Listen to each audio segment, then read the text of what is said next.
The progress of science has bestowed many powerful technologies on humankind. Through genetic engineering, we now know how to modify plant species and create GMOs. We have new ways of procreation through in vitro fertilization and test tube babies. Through nuclear engineering, we can split plutonium atoms to produce nuclear energy. But when it comes to ethical and moral dilemmas, we are stumped. The reason is that science has no values. It can put nuclear energy at our disposal, but it cannot tell us what is the right or wrong use of it and where to draw the line. That is why the progress of science has been accompanied by a new plethora of problems such as global warming, climate change, rapid diminution of the mineral resources of the world, and destruction of the planet's ecology.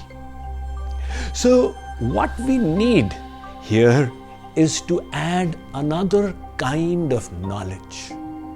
The Vedas inform us, Dve vidye veditavye parachaiva paracha. You need two branches of knowledge to make your life and work a success. One is material science and the other is spiritual science. Thus says the Mundakopanishad of the Atharva Ved. So what is the need for spiritual science or spirituality? The decathlon of thoughts we discussed is great. It can make us master thinkers. But the big questions in life still remain unanswered. Who am I? Why have I come on this planet? What is my goal? What is right or wrong in life? And these questions find their answer through spiritual wisdom. As I go around the world, people ask me the difference between religion and spirituality.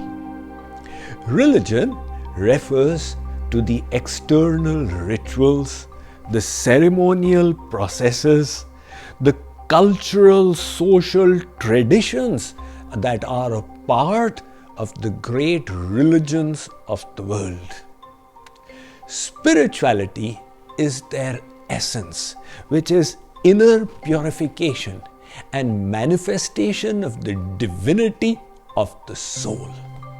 Thus, if you were to go on Char Dham Yatra to the 4 holy places, that would be religion. But if you go within yourself and take your mind to God, that is spirituality. If you take a sacred dip in the holy Ganga, that is a religious practice. If you bathe your mind in divine thoughts, that is spirituality. If you adorn your body with kantimalas, sacred tilak marks, etc., that is religion. When we adorn our personality with divine virtues and qualities, that is spirituality. When we offer ghee, clarified butter in the sacrificial fire of the yajna, that is religion. When we offer this obnoxious ego, the pride at the feet of God, that is spirituality. Religion will make you look good in the eyes of society and please your grandmother. Spirituality will make you look good in the eyes of God. But that does not mean religious practices are worthless. Nowadays, it is a fashion amongst the youth to reject all religious customs on the pretext that they are spiritual, to the extent that they refuse even to go to temples and houses of worship. When being asked, they say, "I don't believe in them. I practice spirituality at home." Well, the reality is that neither do they go to the temple, nor do they engage in any spiritual practice in their homes. So how do you bring both religion and spirituality together? Let me read about it to you from my latest book, The Power of Thoughts. The truth is that without the help of any external rituals, the practice of spirituality is exceedingly difficult. Because the mind does not get the support it requires for nurturing divine thoughts. Hence, in the initial stages of the spiritual journey, the external rituals are immensely beneficial. This is why the scriptures and saints have created systems of traditions, customs, and ceremonies. These are the religious practices that get passed down from generation to generation. At the same time, the scriptures also warn that we must not remain stuck in the rituals. Rather, we must strive to reach their goal, which is to purify the mind and think of God. Hence, the Srimad Bhagavat Mahapuran states, "Dharmaha svanashtitah pumsan vishvaksena kathasuya notpadayed yadiratim shrama eva hi kevalam."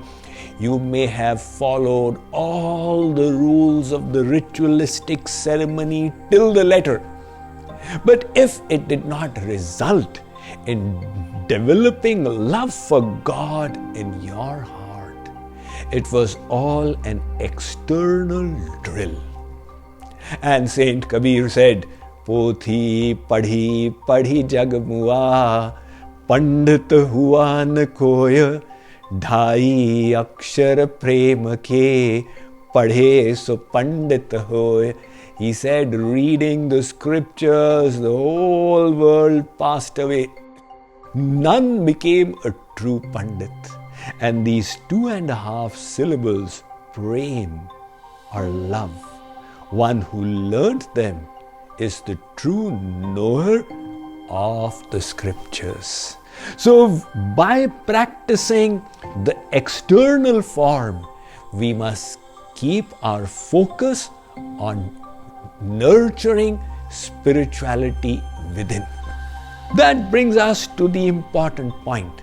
What is spirituality or spiritual thinking? I like to explain it like this. It has 4 dimensions to it. The first is self-awareness skills. The second is universal awareness skills. The third is self-mastery skills. And the fourth is professional mastery skills. So self-awareness skills is the ability to recognize within us the lower self and the higher self, and the soul distinct from both. Further, it includes awareness of the values we hold in our life, and even further, awareness of our life goals. So this is a part of self-awareness skills, the first dimension of spirituality. And the next dimension is universal awareness skills. Realization of the divinity of others like ours. Atma vat sarva bhuteshu yah pashyati sa panditah. The scriptures state, one who can see others as one sees the self is truly learned.